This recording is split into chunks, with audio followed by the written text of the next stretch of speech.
Assalamualaikum warahmatullahi wabarakatuh. Salam Om Swastiastu, Namo Buddhaya, salam kebajikan, salam sejahtera bagi kita semua.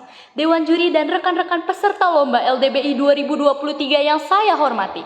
Perkenalkan, saya Alika Cahaya Karisa, representatif dari SMA Negeri 11 Kota Depok sebagai pembicara tim oposisi dalam perdebatan dengan mosi mewajibkan orang tua untuk mengikuti tes kelayakan sebagai syarat memiliki anak. Sebelum kita menuju kepada inti perdebatan, izinkan saya menjelaskan apa yang dimaksud dengan tes kelayakan. Tes kelayakan adalah evaluasi yang dilakukan untuk menentukan apakah seseorang memiliki kapasitas dan kesiapan yang memadai dalam mengasuh anak dengan baik. Tes ini bertujuan untuk mengidentifikasi potensi masalah atau risiko yang dapat mempengaruhi kesejahteraan dan perkembangan anak. Setelah definisi yang saya sampaikan, apakah pantas dilakukan seperti pada tes-tes pada umumnya? Tentu saja tidak. Dengan keyakinan dan komitmen yang teguh, saya menolak mosi perdebatan pada hari ini dan mendukung penuh tim oposisi. Di sini saya akan memberikan 3 poin utama yang mendukung mosi pada perdebatan hari ini.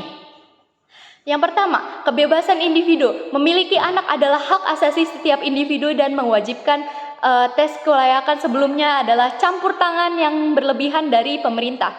Hal ini melanggar hak privasi dan otonomi individu untuk memutuskan apakah mereka ingin memiliki anak atau tidak.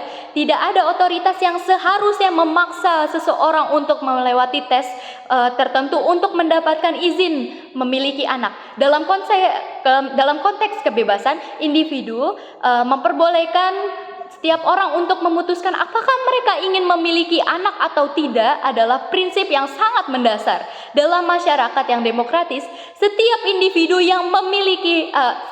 memiliki hak untuk mengambil keputusan mengenai kehidupan pribadi mereka, termasuk keputusan untuk membentuk keluarga dan memiliki anak. Mewajibkan tes kelayakan sebagai syarat untuk memiliki anak merupakan campur tangan yang berlebihan dari pemerintah.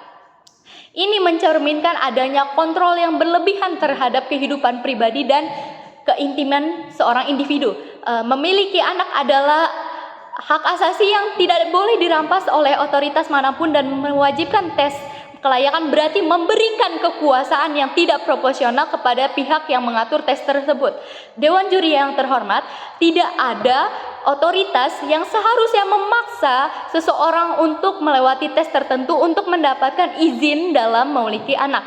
Menghormati kebebasan individu untuk memiliki anak adalah prinsip yang kuat dan seharusnya dijunjung tinggi oleh masyarakat yang demokratis.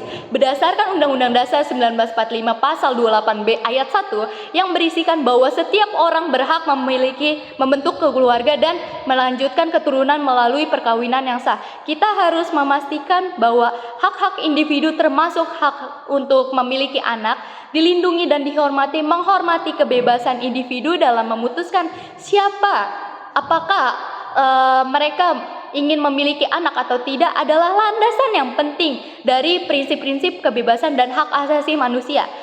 Yang kedua, diskriminasi. Jika tes kelayakan diterapkan sebagai syarat untuk memiliki anak, hal ini berpotensi menyebabkan diskriminasi terhadap individu atau kelompok tertentu. Adanya kemungkinan penilaian subjektif dalam tes tersebut bisa menyebabkan diskriminasi berdasarkan ras, agama, orientasi seksual, atau kriteria lainnya yang tidak relevan dengan kemampuan mengasuh anak.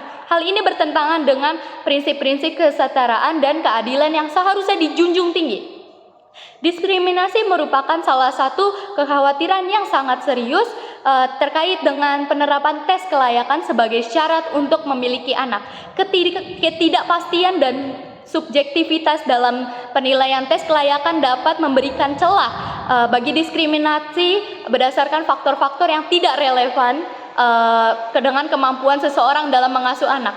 Dewan juri yang terhormat, ada risiko diskriminasi berdasarkan ras atau etnis. Tes kelayakan yang tidak didasarkan pada kriteria objektif yang jelas dapat memberikan kesempatan bagi penilai subjektif yang dapat dipengaruhi oleh prasangka rasial atau etnis.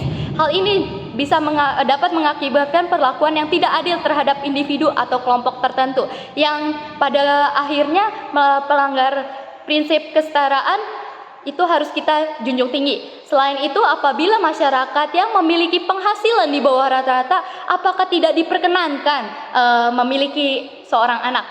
Yang ketiga, keefektifan dan implementasi tes kelayakan. Pertama, ada masalah yang timbul terkait dengan penentuan standar kelayakan. Siapa yang akan menentukan kriteria dan parameter yang harus dipenuhi dalam tes kelayakan? Apakah standar tersebut akan bersifat objektif dan dapat diterima oleh semua pihak yang terlibat?